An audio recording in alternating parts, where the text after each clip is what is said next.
ஹாய்ப்பா. இந்த ஸ்வீட் பேர் மக்கன் பேடா அப்படின்னு சொல்லுவாங்க.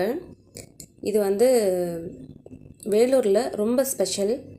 பிரியாணிக்கு ஆம்பூர் பிரியாணி, வேலூர் பிரியாணி அப்படின்னு ஸ்பெஷல் நம்ம எல்லாருக்குமே தெரியும். ஸ்பெஷலாக ஆம்பூர் பிரியாணி ஸ்பெஷல் ரொம்ப அங்கே. அதே மாதிரி ஆம்பூர்லேயும் சரி வேலூர்லேயும் சரி இந்த மக்கன் பேடா ரொம்ப ரொம்ப ஸ்பெஷல் ஸ்வீட்டுன்னு சொல்லலாம். இன்னும் இது பெரிய சைஸில் கொடுப்பாங்க. இப்போ கொஞ்சம் சைஸ் குறைஞ்சிருக்கு. இதனுடைய டேஸ்ட் எப்படி இருக்கும் அப்படின்னு பார்த்தீங்கன்னா, நம்ம ஜீராவில் முங்கின குலோப் ஜாமுன் மாதிரி இருக்கும். ஆனால் இது ட்ரையாக தான் இருக்கும். இன்னும் பெரிய சைஸில் இருக்கும். இந்த 3 ஜாமுன், அதாவது 3 இருக்குது பார்த்தீங்களா ஸ்வீட்டு, அது சேர்ந்தா ஒன்று வருமே, அது மாதிரி பெரிய சைஸில் இருக்கும். இப்போ சைஸ் குறைச்சிட்டாங்க.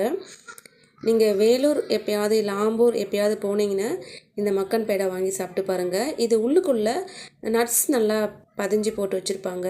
முந்திரி, பிஸ்தா, பாதாம் எல்லாமே. போனால் வாங்கி சாப்பிடுங்க.